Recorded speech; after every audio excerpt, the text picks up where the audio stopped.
Okay, I'm going to dive in. I'm going to say welcome. I'm so excited to have all of you here with us this morning.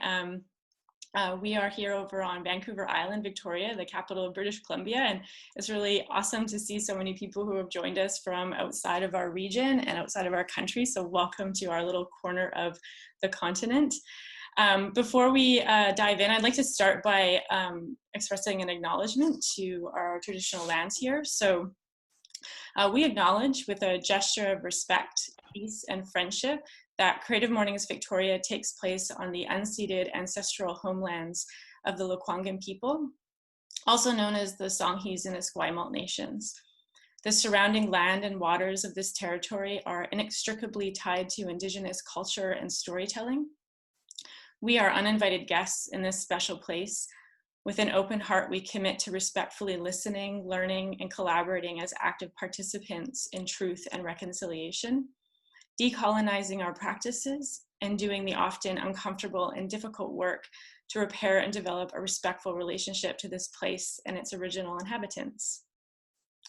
So I do want to give you all the heads up for those who are new to Creative Mornings that we are recording this event this morning, and that's so that we can share with our global friends all around the world within Creative Mornings. I have set everyone to be on mute this morning, just so that we can reduce the background noise.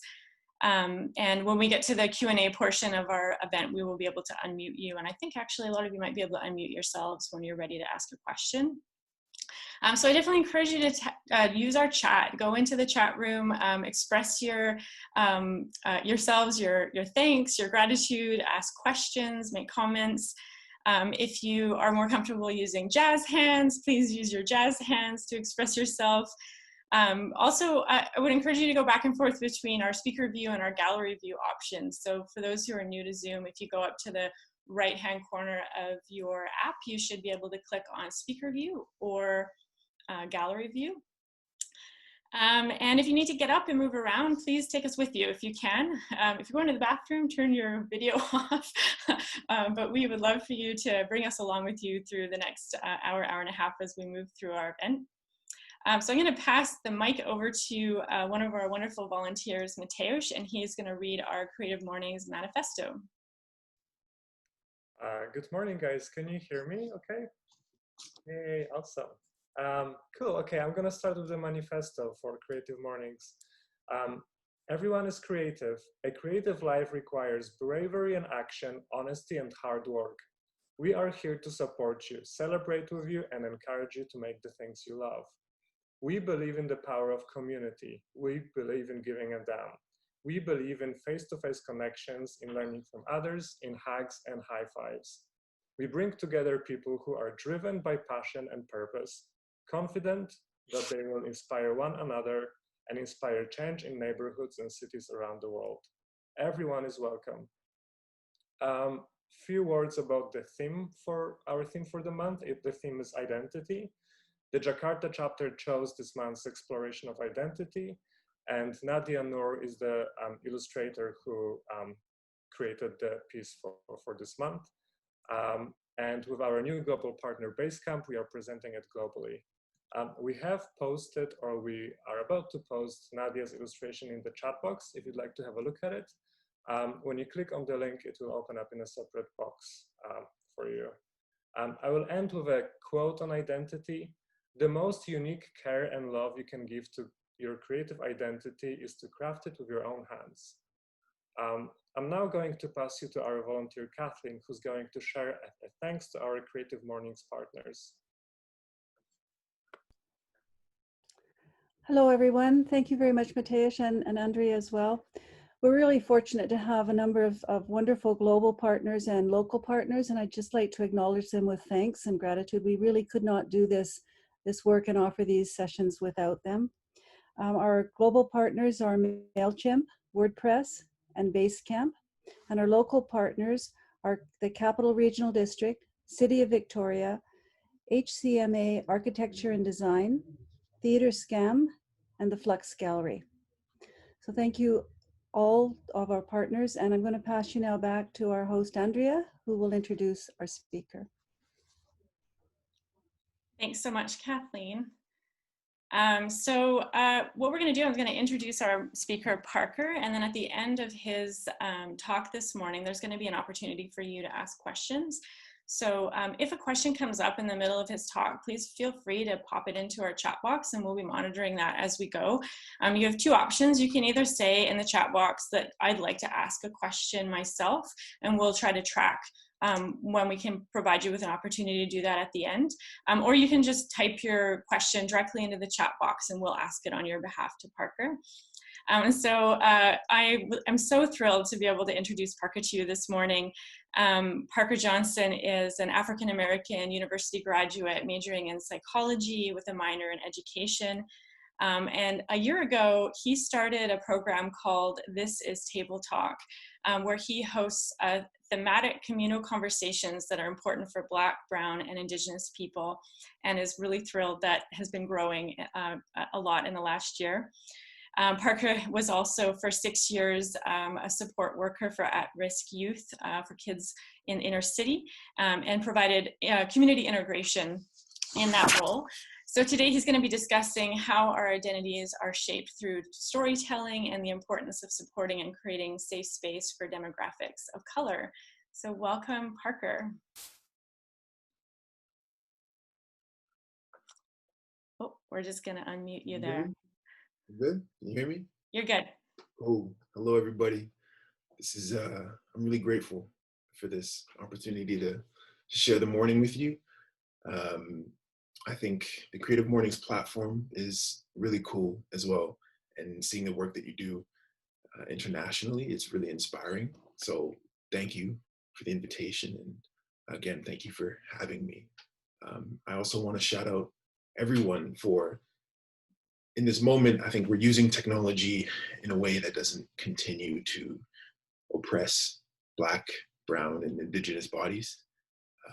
We're using it in a way to come together and create online community, and I think that's amazing. Before I get into kind of the meat and potatoes of what I want to talk about,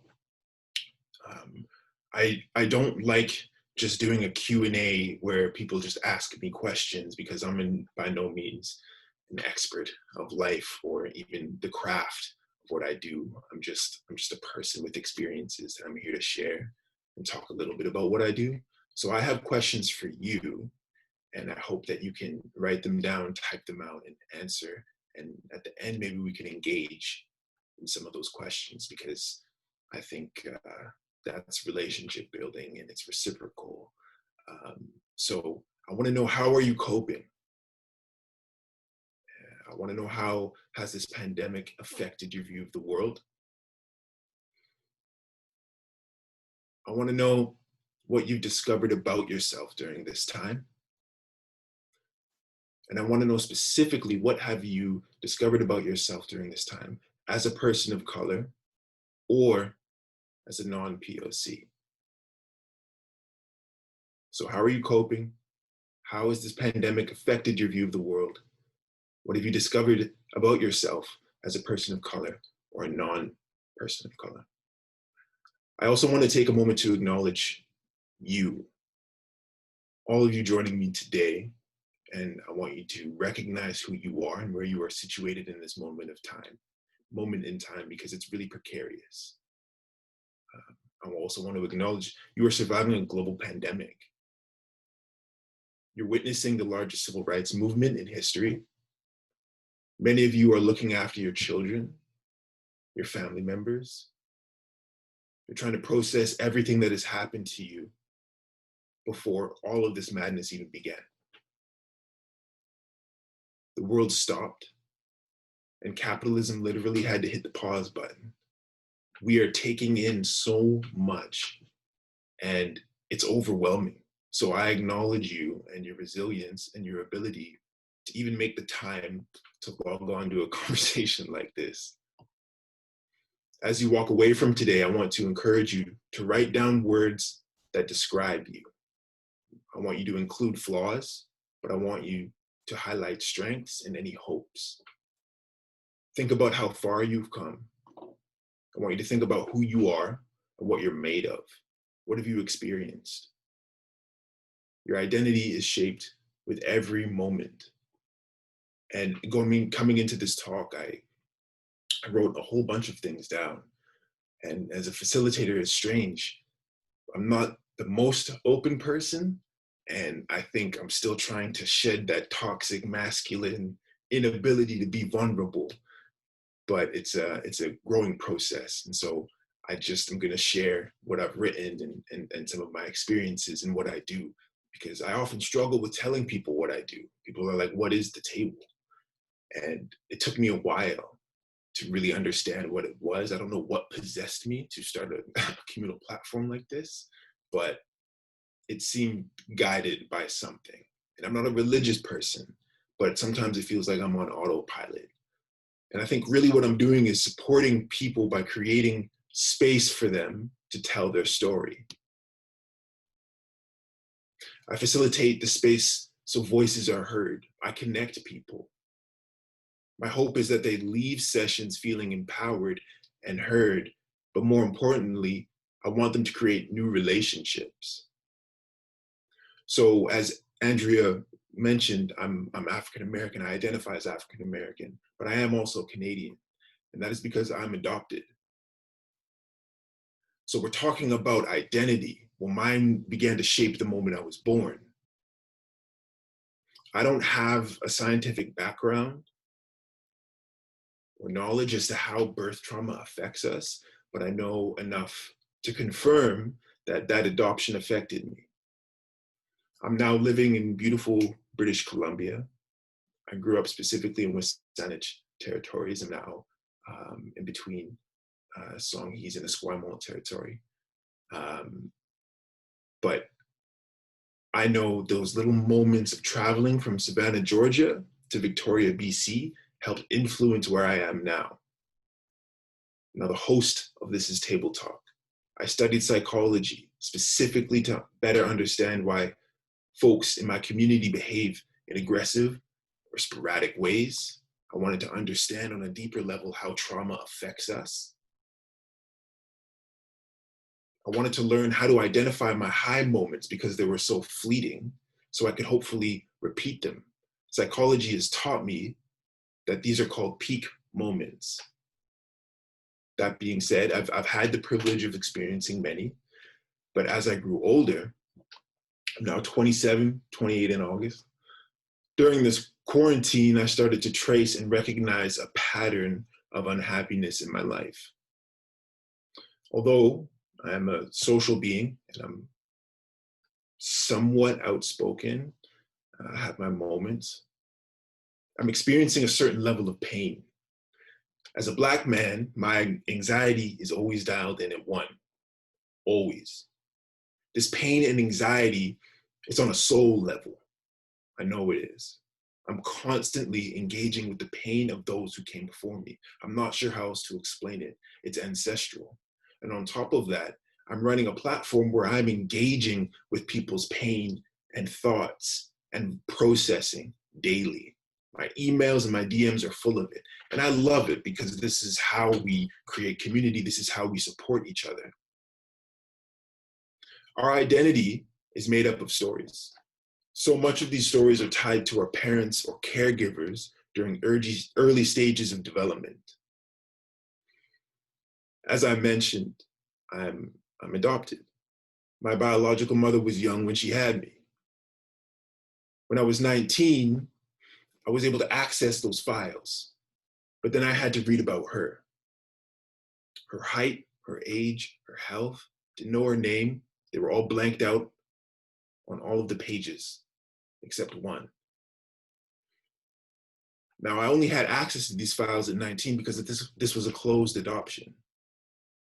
I haven't reached out to her yet, but I do think about it often. I often daydream what my life would be like if I wasn't adopted, if I grew up in the South. I can tell you now, I am the most grateful person on the planet knowing I didn't grow up in the South. I see what's going on down there, and I'm quite okay with, with being where I am now. But because of this adoption and the confusion around identity, because I grew up here, most of my childhood was trying to assimilate, which I now know was a mistake. It's a natural inclination to try and assimilate and try and survive. But I didn't get that option. I didn't realize that I put so much energy into trying to do that. But look how I present. There's no way I'm assimilating in one of the whitest cities on the planet. There's no way. My first experience of my identity being reflected back to me was in kindergarten. The children surrounded me. They grabbed my hands, my arms. Somebody bit me to see if I tasted like chocolate. Grade 1 was my first fight. 2 boys grabbed me and started punching me. I remember fighting back because I'm stubborn and prideful. And I said, "Why are you doing this?" And they simply said, "You're different." The following year, grade 2, I was standing by the playground slide about to climb up. And I'll never forget this. These 2 girls at the top, they're screaming at me. They're taking turns screaming at me, telling me I didn't belong, telling me my mother made a mistake because they see my mother dropping me off every morning. She's white and I'm black. They said I'm strange. It felt like time stopped because I was so confused. I remember telling my mother when she got home, and she broke down. So I don't think she was ever equipped to raise Black boys. I think she liked the idea. And this was later confirmed at 17. We got in an argument, and I do admit I'm a teenager, so I'm moody. As you know, teenagers are a handful. But at a certain point, I said she wasn't acting like a safe caregiver or a mother. I didn't feel that love. And she had replied with anger, "Well, I'm not your mother." I will never forget that, because in that moment, there was a separation from not only her as my parent, but I'm recognizing her whiteness and her frustration in engaging with my Blackness. I have stories for days, whether it's interactions with police, troubles in the workplace, in university, odd moments in the community when I know I'm on display. One of the 100 coffee shops that we have in the city. But all of those moments have shaped me, and I know they're part of my story. And my identity is a combination of these moments and what I choose to do with my life. As Andrea mentioned, I've been a youth support worker about 5 or 6 years. I worked mainly with Indigenous at-risk youth. That job was really hard because you are up against a system that is not built for marginalized demographics. It's not built for Indigenous or POC. And so burnout was common. During my last term of my university degree, I started up the table. What was originally a men's circle called Link Up soon grew into this communal platform where we met every month. I'm a facilitator now. I speak at schools. I speak in businesses. And I mentioned the adoption because I believe everything comes full circle in this weird way, because I also engage with a summer camp dedicated to transracial families, more specifically Black children of African descent adopted by white parents. And so again, I'm telling you, all of these moments have shaped me. And so I mentioned assimilation, and at a moment, there was a moment when I realized it wasn't working. None of this was built for me anyways. I think it was around 18. I said, to hell with it. I am Black, unapologetically. Anything that I did, I know I am Black first. Later on, I grew my hair out because my mom would always cut it. I wanted to see what it could do, let the ancestors take over. As you can see, it turned into a crown. I've been on various trips in my life. I've been to the States, Central America. I've been to Europe. Trigger warning, I've been called a nigger in a handful of those places. And so, like I said, I know I am Black first.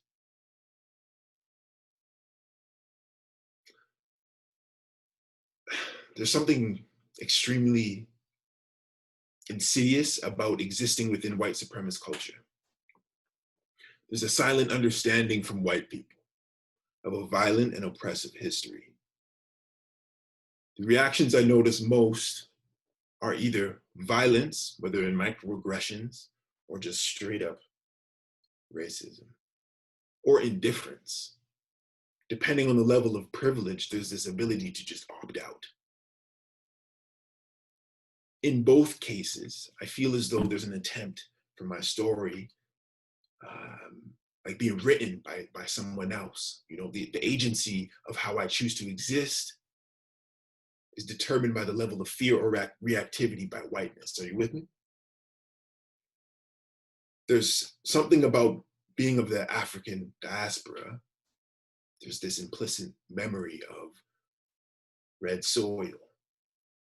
And I know in my bones I'm African American. I know at one point colonization tried to strip us of that history. But I also know I was born in Georgia, and don't think for a second I forgot where I came from. It's in my blood. The South is in my DNA. Much of my childhood, like I said, was dedicated to adaptation, trying to survive, teachers calling me out, students picking fights, being told I was too white, too black. And I'm sitting here now. If I'm able to have this conversation with you, then that means I can tell you now, I've always known who I am. It just takes time to understand that. I actually didn't need to prove it to anybody. My truth is my own. Your identity is your truth. And so walking away from this, I want to ask you, what is yours? And a story is the most important thing that we have, especially within a society that is extremely oppressive. And when I say white supremacist society, I want to highlight that it affects all of us. All of us. It's there. It's in the fabric. And some of you, many of you, feel like you don't participate in it, but unfortunately, we all do. I mean, I don't even want to start on the justice system. The historic disregard and violence towards marginalized society, and I've seen it firsthand working frontline with Indigenous youth. You see it within business, where the patriarchy is still loud. I mean, you try to speak up about behaviors and work culture that's unhealthy. When we talk about identity, quite often it pertains to who we are, and so much of that is what we do. But with everything that we choose to do in life, especially with the introduction of technology and ease, I believe that we are forgetting how to be relational. I really do believe we are losing the ability to look out for each other. We're still trying to struggle and look out for ourselves. I mean, look what happens in times of stress and tension globally. I think what's important to recognize is that we all share something in common, though, and that is our stories. You look throughout history, we wrote them in caves, we used the night sky, we had material creations, parchment and books. Many of our stories are made through mechanical inventions, and our legacy is born from our human innovations. Everything we do as we move through life creates a story. So what happens when you get a group of people in a communal space to not only share stories of their own lived experience, but validate each other for expressing themselves and sharing who they are? Well, you start to build strong relationships. And soon, you may not know it, but you are resisting the pressure of oppressive and capitalist and supremacist society. You're resisting that need to isolate yourself. In fact, you begin to experience vulnerability and joy in a way that does not happen very often, because society has not made space for that. And you go back to where you work, where you play or socially recharge, and your behavior changes. You're no longer traumatically apathetic, as some people have said it at the table, because you are now expecting a certain level of reciprocity. And the table has been so impactful. It's been over a year now. And the mechanism is indigenous. It's of this coastal territory. It's a kitchen table conversational style. It's been important for me as a Black man and a settler to engage in this form of decolonized conversation. It comes from a place of understanding the impacts of displacement. But I'm also motivated to take up as much space as I can. And the format is so simple. We just break bread and we listen in on conversations. There's a table in the center, and around the perimeter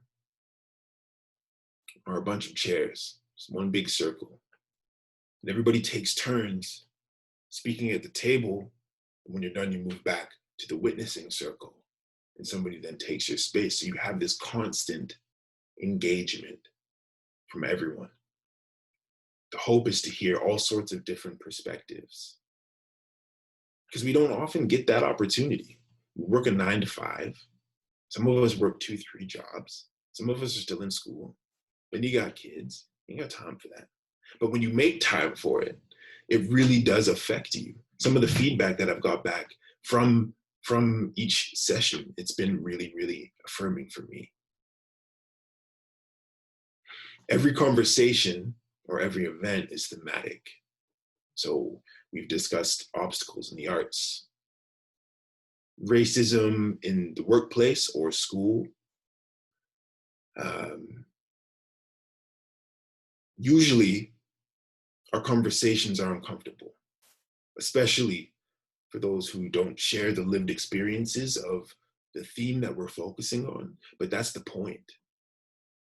For me, and I think maybe this is where the psychology student kicks in, I wanted to see what it looked like and felt like when we all walked through that door and left our privilege and all of that other noise at the door.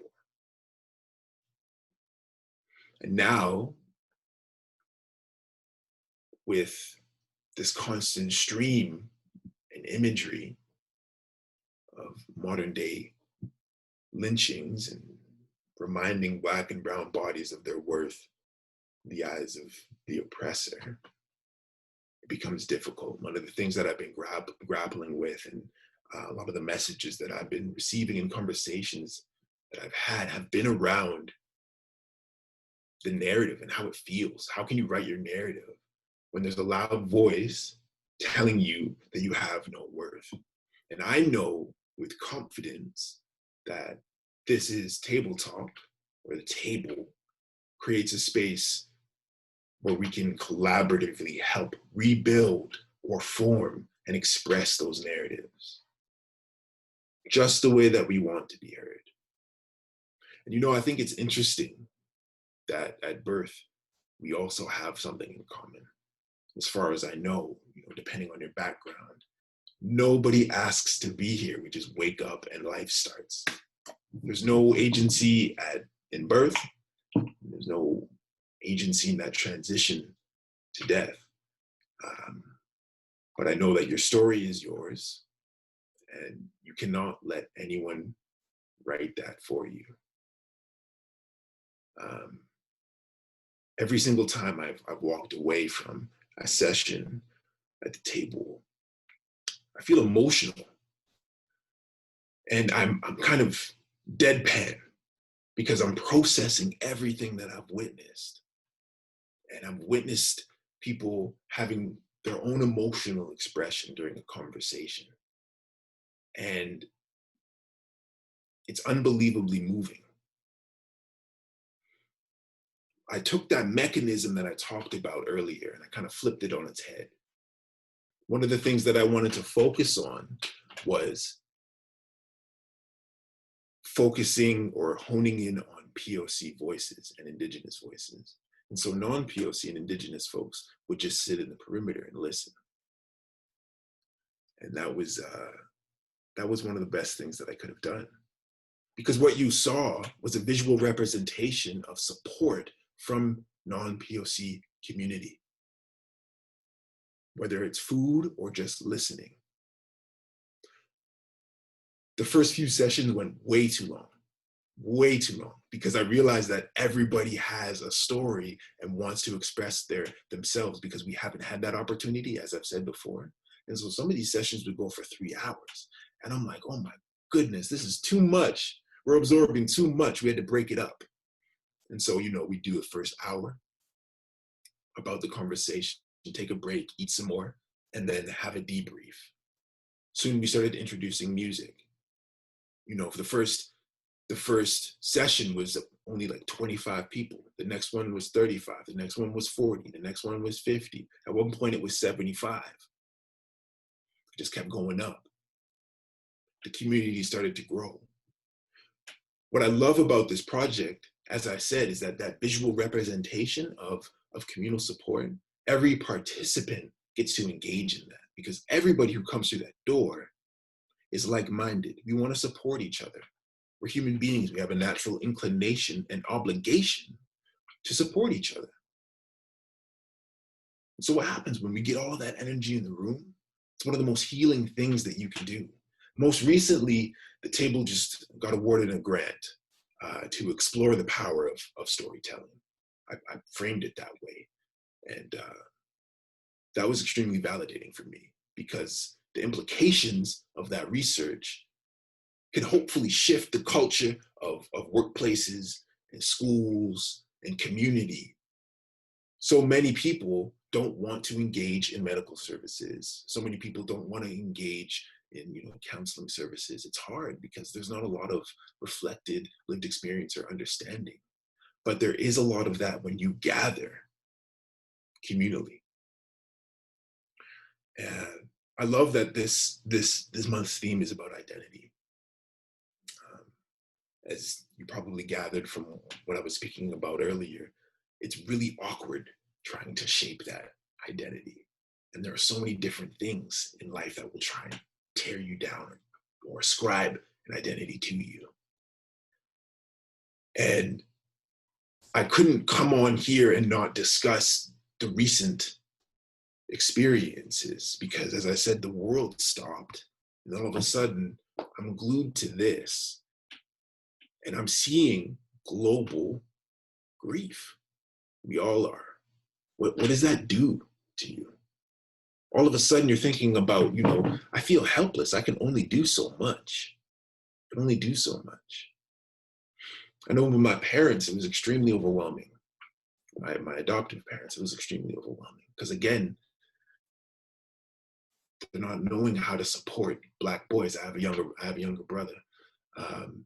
During this kind of vicarious trauma.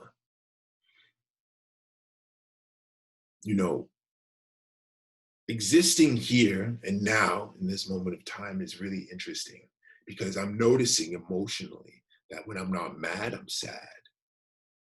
But when I'm not sad, I have these moments of joy. But there's just so much work that needs to be done. There's so much work. Every single day I can open up my phone and engage with some kind of new pain.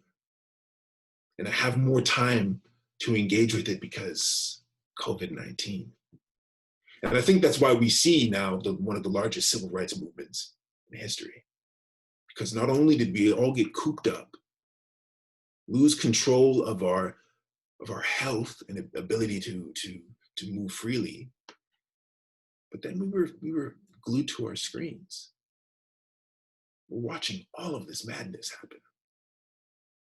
And I'm so curious to see what happens to each and every one of us post-pandemic. I'm really curious. I want to applaud all of the creators in the room, because one of the first things that happens is like the artists start to create, and we get to see that. That's a gift. I think the first week of quarantine, all of a sudden we're doing Zoom dances. Look at human beings. Look at how we want to express ourselves. I think within everybody's identity, the word resilience should be there.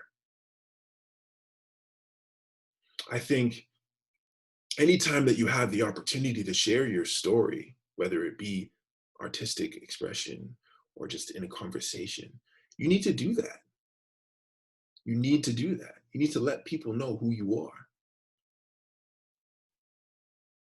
Because everything is just so overwhelming in this life. It's wild. But it makes the moments of joy that much better. It's so rewarding. And for me, that's what the table is. Before every session at the table, I had a moment where I'm like, I don't want to do this. I don't know what I got to facilitate for X amount of people. I don't want to do this. This is crazy. And then I step in the room and I look around and I start seeing new faces. I start seeing little kids. I start seeing the parents, specifically the kids of color, and they're coming up to me and they're like, I needed this. And that's affirming for me. And then I started to realize that this is a selfish project. I needed this. This is for me. And I own that. I own that.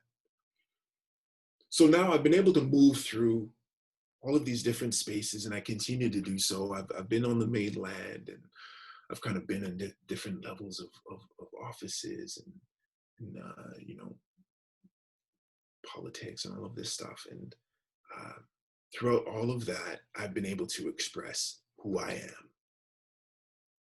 And I've allowed and helped other people do the same.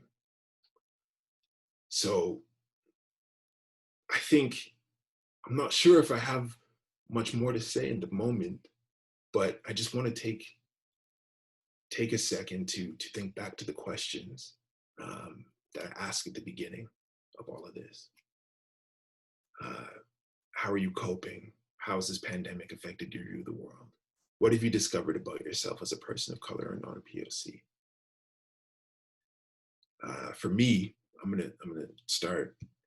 How I've been coping is really been through expressing my emotion and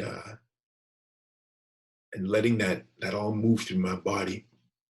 You know, it kind of, the pandemic affected my view of the world. It made me see, although there's been a lot of pain, it's really made me celebrate our ability to adapt. Even in this conversation, we want to be in community. We want to be engaging with each other. That is incredible. There are all of these different forces and things that try and keep us apart, but we won't have it. We'll find ways to come together. We always do. I got a neighbor that just comes down the stairs and starts playing violin, and his kid dances in the lawn. And then other neighbors start clapping. We have this innate need to connect. And so what have I discovered about myself? I'm deeply sensitive. I'm deeply sensitive. And as a person of color, I experience vicarious trauma daily. And so much of it, I think, isn't mine. As I said, it's ancestral. And for my non-POC friends, they've talked about, you know, I'm really recognizing my level of privilege. I didn't have a moment to pause and stop and look at it, but now I have to. That's incredible. That's an incredible realization, because in that moment, you start shifting, you start changing and evolving. So I want to go back to those questions and open up the floor if anybody feels like sharing. As a facilitator of the table, conversation is key for me. That's how we learn. That's how you build relationships. So, does anybody have an answer for any of the questions that I'd like to share? I see that. What was the first question? How are you coping during this time? How are you coping with all of this unpredictability?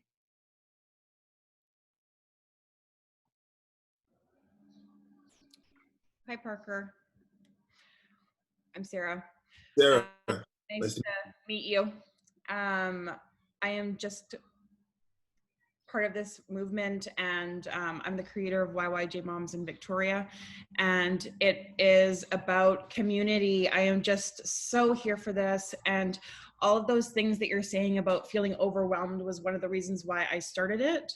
I honestly feel that my whole story has led me to where I'm supposed to be today and where I'm working, and the things that you are saying right now when you're like, well, I'm not a religious person, but spiritual. I'm like, yes, I am in that flow with you, you know? And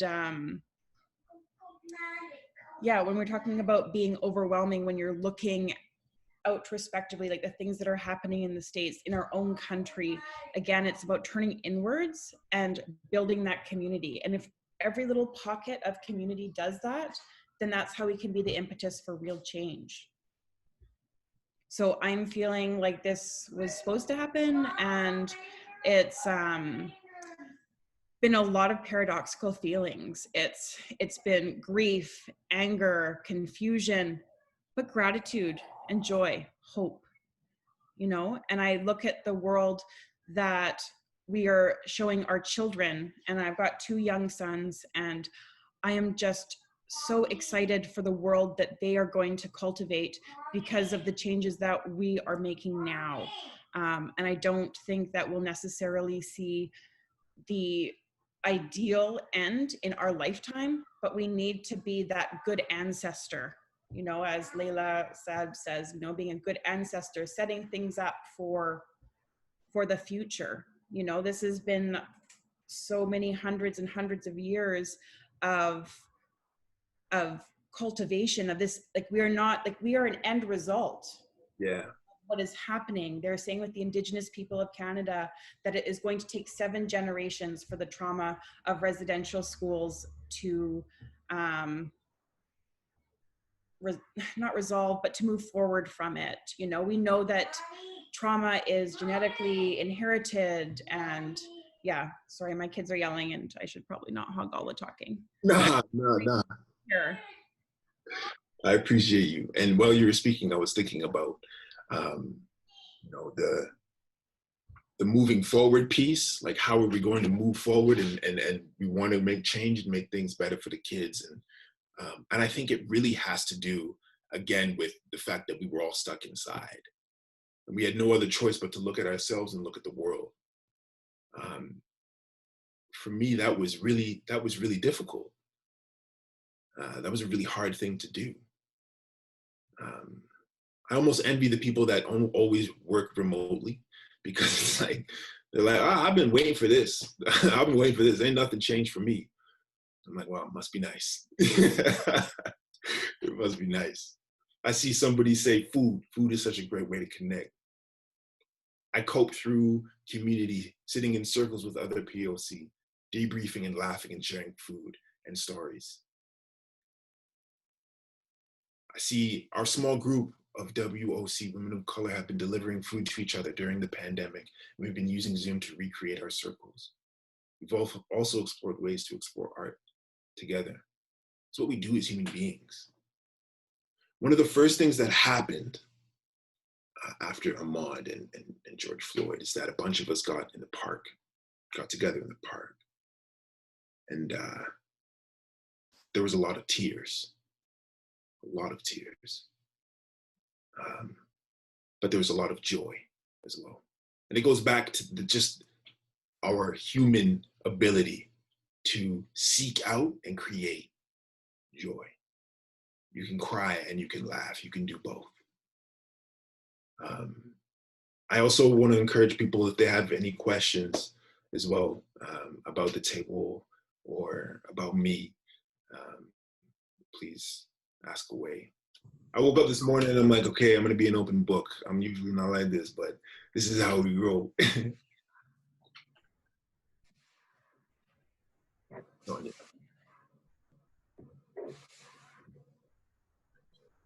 I see somebody speaking, but I can't.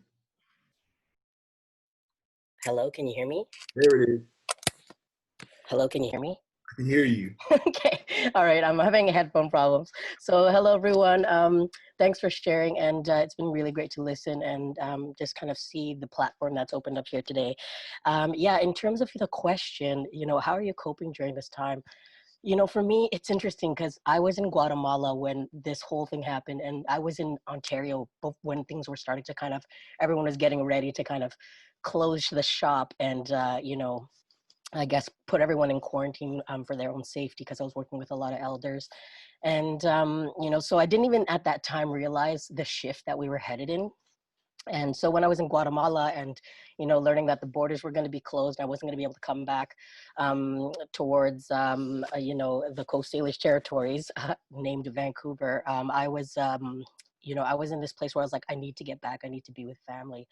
And I made it onto like the second to last repatriation flight back into Canada. And, you know, it was a really interesting time because already at that time, you know, everything just started to get really quiet. And when I arrived here, I went straight into quarantine. I literally, my sister met me outside with an umbrella and was like, you're taking everything off and we're putting it in a bag and you're literally going into a confined space. So I was like, awesome. Like for me, because I enjoy solitude. I enjoy being able to be with myself and to also not have the distractions of the world, which I'm very engaged with on so many different levels. And not just distractions, but also, you know, that building of community coming together. It's a lot of work, you know, when we work in community and we work to empower one another and ourselves. And so this time has really been about being still and really coming to self and not pushing, you know, because I think there was this initial feeling of, oh, I got to get it all done. You know, now this is my time to get it all done. And I think I've been living a life of always, you know, making things happen and getting things done. And so to slow down felt really necessary. And I literally like slept for the first 4 or 5 days, you know, 6 days, 7 days, it extended into the 2 weeks, but I made sure that every day I was doing something creative. And so, you know, I read a book. I had bought a new book, Tanya Tagak's, you know, Split Tooth. And every morning I just found a spot in the sun and I read it. And then I would go back in and self-reflect. And so, yeah, it's been a time of really slumbering like a bear. So that's how I've been coping. And in terms of what I've learned about myself during this time, it really has been, yeah, to keep talking with your ancestors, honestly. Like I think since I was a child, I've been, you know, praying to them and also to nature, you know, really feeling nature and just also really apologizing, you know, to so many people and so many creatures and so many parts of our land, you know, that is in the process of healing and recovering from trauma, you know, and I just felt like I needed to keep sending that love out and yeah, and doing that in a way that is like responsible, you know, not like and you know, how do we keep creating space for other people to do that too, without having to ask for that. So yeah, so that's where I'm at. Peace, everybody. I like that. I appreciate that, and I just wanted to add like the last point about when you that asking to create the space. It's like I made the table and I just put it out there. And I have no idea how people, you know, people I've never seen before started coming together. Exactly, And that's incredible to me. You know, once again, it was really affirming. I saw somebody else throw their mic off. I'm wondering, Sonia. Hey, Parker and everyone. Good morning.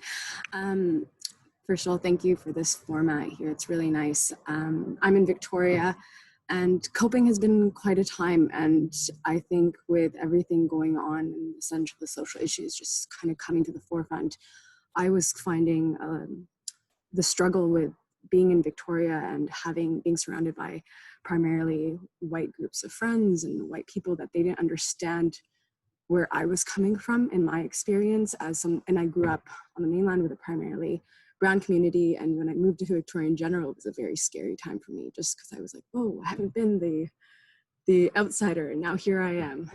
And it just like that gaze, you just like feel it. It's just so like in your bones. And so for me, sorry, I'm outside, so I apologize for noises, but the last couple weeks has kind of been magical in a weird way, because I've been connecting with POCs in Victoria more, and like people that I kind of knew, but didn't really connect with. And we've just had that space together to debrief and just like be and heal together, and just calmness, and just have fun together too, and find joy. And it's been so lovely. And so I guess I do have a curiosity for you, Parker, in the sense that, have you seen that community for yourself kind of just reemerge? Because like I found Table Talk quite some time ago, and I remember actually running into you out one night being like, thank you for this space, because I didn't, same with you, I didn't know I needed that until that I saw you, that this come up. And I was like, wow, this is the community that I was looking for. And so just wondering, yeah, what the shift has you seen? Yeah, so first off, I appreciate you, and I remember that moment. I remember that moment. And like I said, it's kind of been a selfish platform, half experimental and a little selfish. I just want to consolidate community and just make it more consistent, because it's so healing. And I also want to answer a question that was asked by Sarah: is the table open to everyone? Yes. But there are moments when we prioritize specific voices, because we're learning how to share space. And in so many ways, we've forgotten. I don't believe it's our fault, but we've forgotten. And for me, I haven't always had the community that I have now. I haven't. It's been difficult. You know, if you've grown up on an island, then you know it can be difficult depending on your background. And it wasn't until the last maybe 5 years of my life where I was like, okay, I got some solid people in my corner. And I know that that's a blessing. That's a blessing. I hope that answers your question.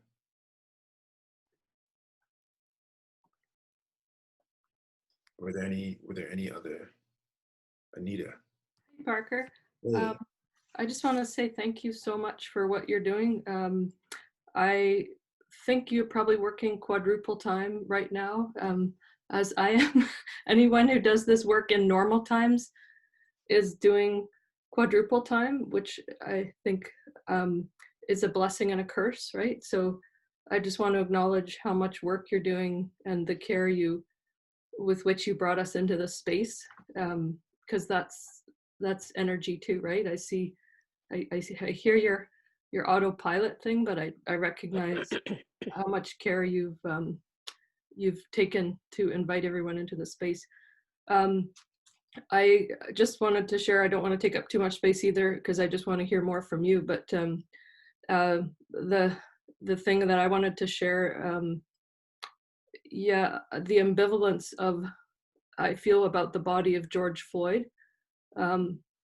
It's at first, you know, it was just a kind of a rejection of the exceptionality of this. You know, that was my narrative of like, you know, this is not exceptional. That's what we need to tell everyone, that there are so many other people. But the way, as you said, through the media, the social media, that his body's been spectacularized and we've consumed it, I felt actually a bit of responsibility to that too. So I find myself strangely more drawn to him over time. I'm not sure what to do with that. But just the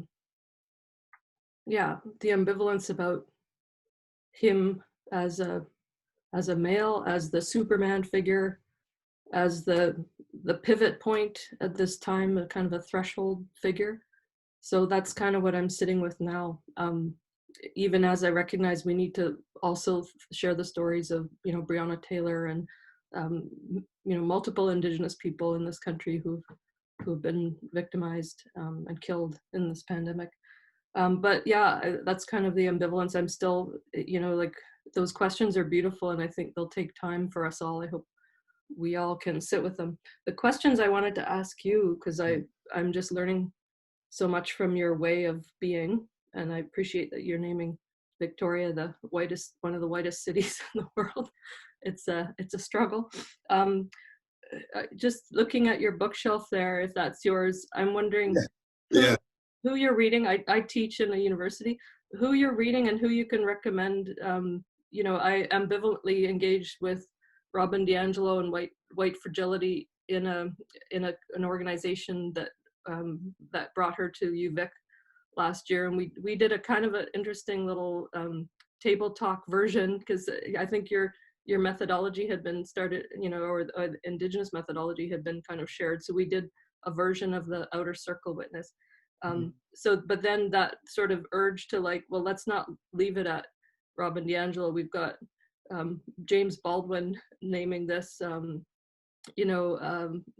Lorde, Toni Morrison. So yeah, just wondering who you're reading now, if that's helping you feel in community. And the second thing is, how do you think the table can, or is it just such an exceptional space that it can't ever be on an online kind of thing? Is there any way to sort of create that? What are you thinking about? So if you don't mind, I'll answer the second one first, and then I'll go into the books, because I love that you asked me about what I'm reading. Huge literature nerd. So the second question, when this happened, I also slept like a bear for the first few weeks. I just finished school. I just stopped my youth support job. I was burnt out, and I transitioned into the table, and I crashed. When I woke up from that hibernation, the news just started getting darker. And so I stepped into facilitator mode and really started using the platform again, more than I ever have. I hate getting these notifications on my phone and my computer, and the screen time and all of that. I just want to throw it.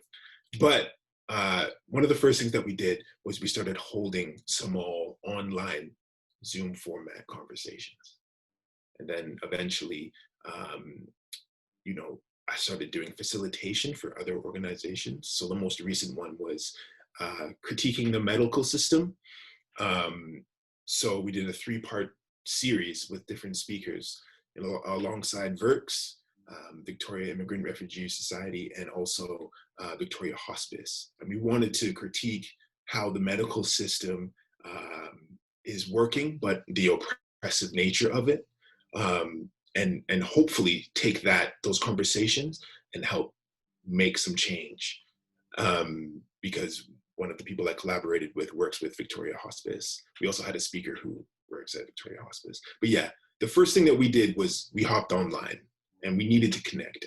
I also I help run a monthly meetup called the Barbershop, and that's specifically for young Black boys. And as an adoptee, it's been so important for me throughout my life to try and connect to as many faces as I can that look like me. And that's been extremely impactful. I also tried to make time for men's circles online, of course. And so the table is kind of, it just continues. It responds to whatever is needed, in this way. It's like this brainchild. To answer your other question, what am I reading? I started reading The Will to Change by Bell Hooks. And I really, really think that, especially if you have a young boy, son or friend, they need to read this book. It's short and sweet, but there's so much knowledge in there. And she has this way of stripping away masculinity and really examining patriarchy and the toxic masculine. And there are moments where I cried in this book, because what was reflected back to me was my reactivity, like my response to societal trauma was to engage in patriarchy. And so Bell Hooks strips that apart and offers tools to not only support masculinity, but like healthy masculinity, but critique societal patriarchy as we know it now. Also, I would suggest Black Skin, White Masks. Another one, Magical Negro, if you like poetry, by Morgan Parker. Anything by Maya Angelou. I have her collection of poetry that I dig into. Those are the ones off top that I can think of. And if I have another one that comes to mind, I'm going to yell it out at you, or I'll message you. Thank you so much. Sure, no problem. Did anybody else feel like they have a question? Or Kaylin? Hi. I would love to share about how I'm coping. Please. First, I just want to say thank you, everyone, for like being here and sharing the space and listening. It's nice to see all these lovely faces. Yeah, so at the beginning of the year, I moved into a new home. So I kind of like quarantine was whack because I was like adjusting to living with new people, and then suddenly we were on house arrest together. But it's like an all POC crew here, which has been kind of magic. One of my roommates, we like have been cooking almost every single day together, and if not cooking together, like we're eating together. And yeah, food is everything, but I think especially for BIPOC, food hits different. And especially when you're cooking like cultural foods, and eating each other's cultural foods is really special.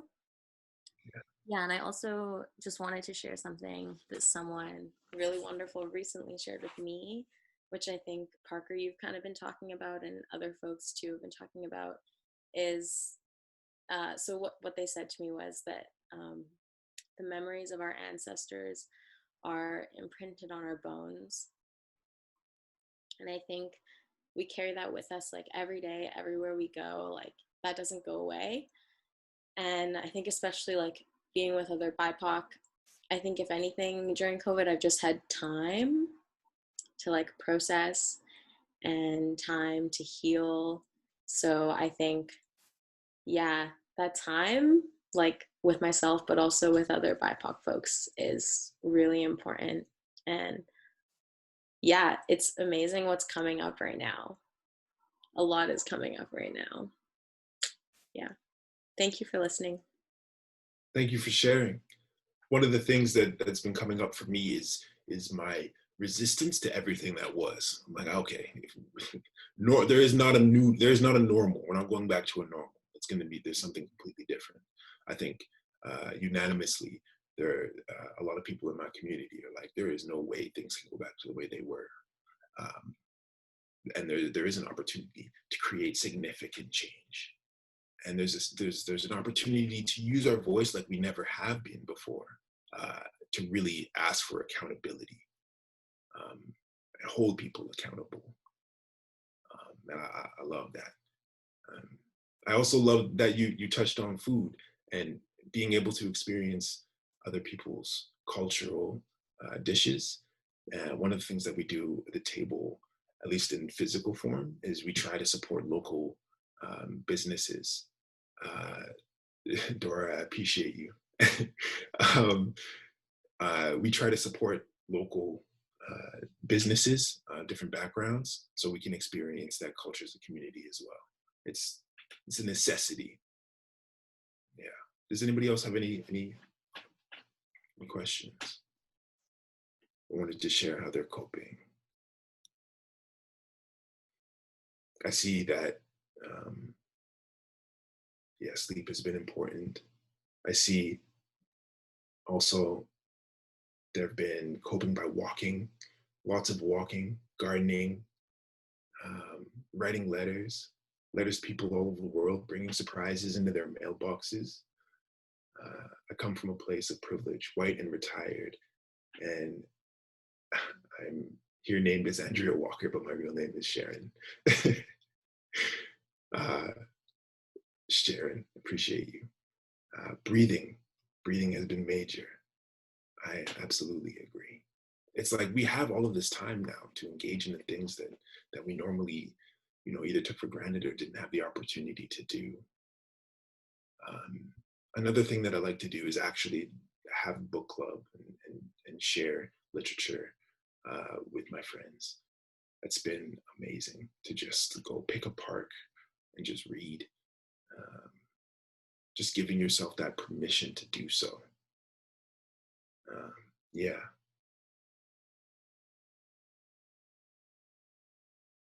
I see that it's now 9:37, and I'm wondering if anyone else had any questions or wanted to share how they've been feeling. I've discovered the joys of walking through alleys, found pocket parks, garage door galleries, and all kinds of interesting looking windows. I love that. One of the things that I do quite often is night rides. I throw my headphones on, pick a podcast or an album, and I go for a ride.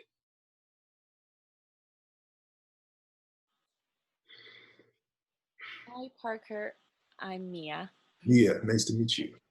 Thanks for speaking today. It's been really nice listening. I'm just wondering, I'm in the Okanagan,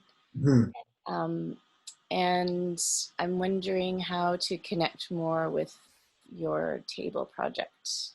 Are there ways? Yeah. You're not in Victoria? Yeah, absolutely. So if you have access to social media, This Is Table Talk is the handle on Instagram. You can also reach the platform at thisistabletalk@gmail.com. So just send us an email. The same handle, This Is Table Talk, it can be found on Facebook.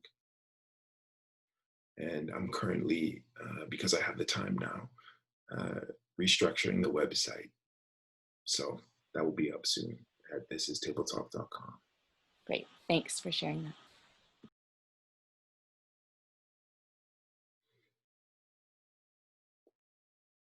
For me, recent events have actually affirmed my view of the world, and all of this feels so expected and natural to me, actually. I'm surprised it took this long to occur.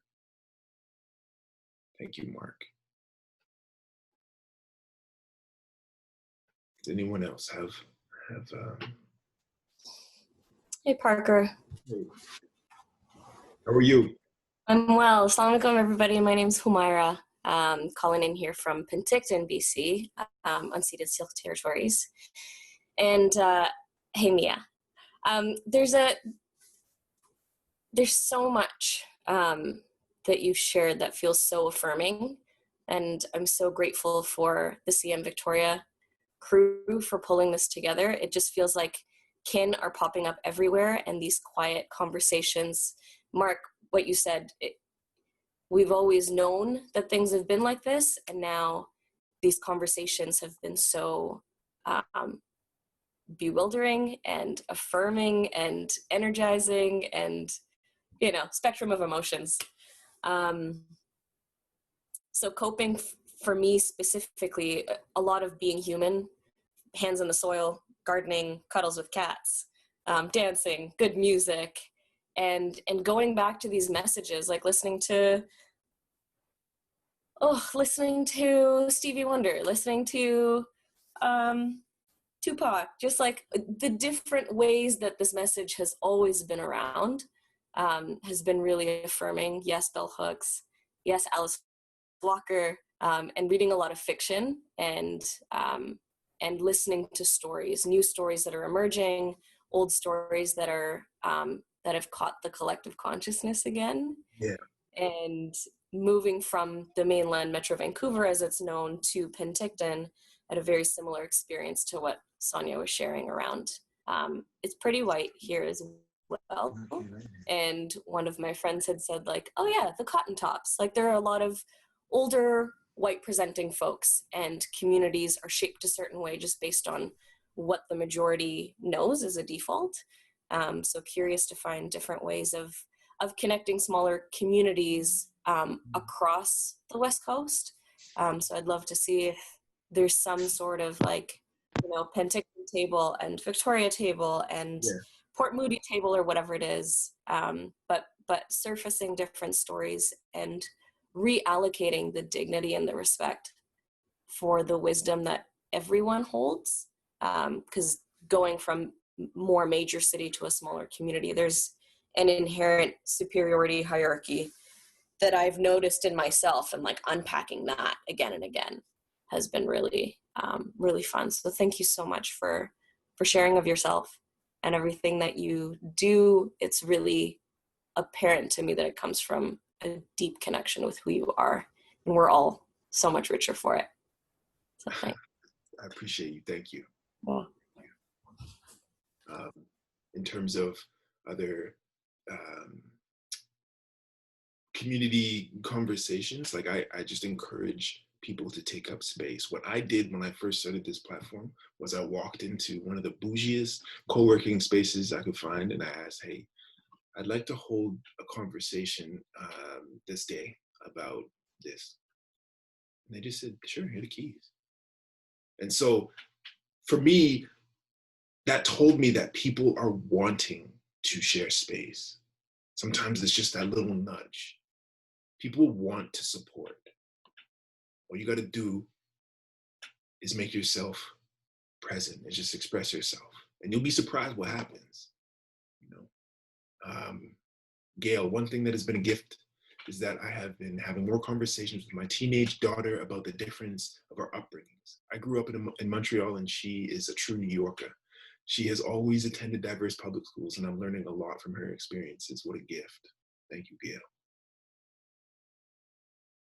Did anybody else want to? I'm learning more about how my whiteness has shaped the way I move through the world. For a long time, I have identified with being not a racist, but I know now that's not enough.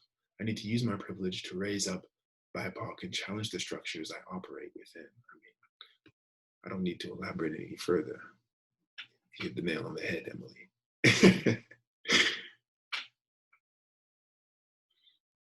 So it's now 9:44. Please, if you have any other questions or you need me to post up